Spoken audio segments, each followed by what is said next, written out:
natin. Kailangan natin dito ng tasty bread, mayonnaise, gagamit din tayo ng cheese, San Marino corn tuna, 2 can, carrots and onion, breadcrumbs, salt and pepper, tsaka egg. Sama-samahin na natin lahat ng mga ipapalaman natin. Ilagay na natin itong 2 can ng San Marino corn tuna.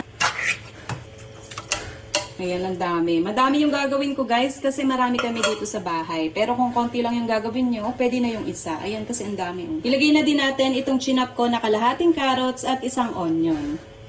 Ayan, pinadaan ko lang to sa food processor para mas mabilis. Maglagay na din tayo ng mayonnaise, mga kalahating cup lang. Konti lang guys para hindi mabasa yung palaman natin. Timplahan din natin yan ng salt and pepper. Tapos, itong 2 nilagang itlog. Hiniwa ko lang ng maliliit guys para hindi na ako mahirapan.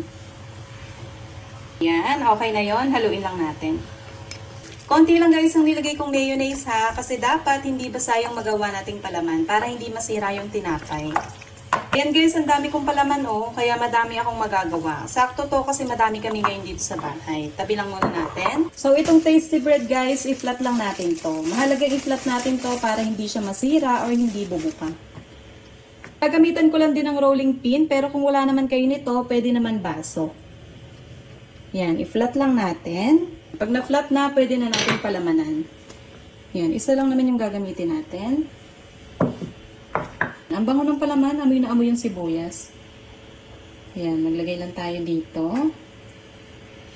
Lagay din tayo ng cheese. Tingnan nyo naman yung cheese, napakakapal, napakalapad. Kaya masarap yan. Tapos, ilupi lang natin. Mga gilid na to, ilalak natin gamit ang tinidor. Ayan, press lang natin para hindi ko mawala. Lalo na yung cheese. Ito na guys yung ating finished product. Kung merong butas sa ganito, okay lang yan dahil babalutan pa natin yan mamaya ng breadcrumbs. Ayan, ganyan siya kakapal. Oh. Ito ng palaman, pwede na natin yan i-coat dito sa egg at breadcrumbs. Itong egg, tinimplahan ko dito ng salt and pepper.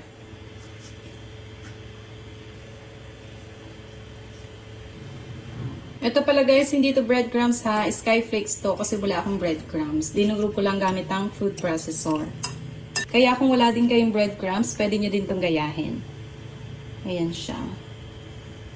Ito na lahat ang na-coat ko sa skyflakes. Ayan, pwede na natin itong iprito. Iprito lang natin to sa mahinang apoy lang para makasigurado tayong luto hanggang luto.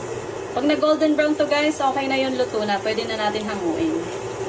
Total, bukas naman na itong mayonnaise ko. Gagawa na din ako ng garlic mayo dip. Ayan, lagay lang tayo ng mayonnaise, fresh garlic, mga 4 cloves.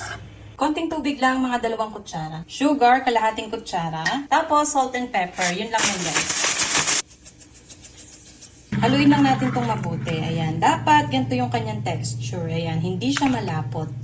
Ayan na guys, okay na, luto na. Try natin. Ayan, malutong siya guys. Wow, yung cheese oh, tsaka yung itlog. Ayan na siya guys, oh. Grabe yung cheese oh.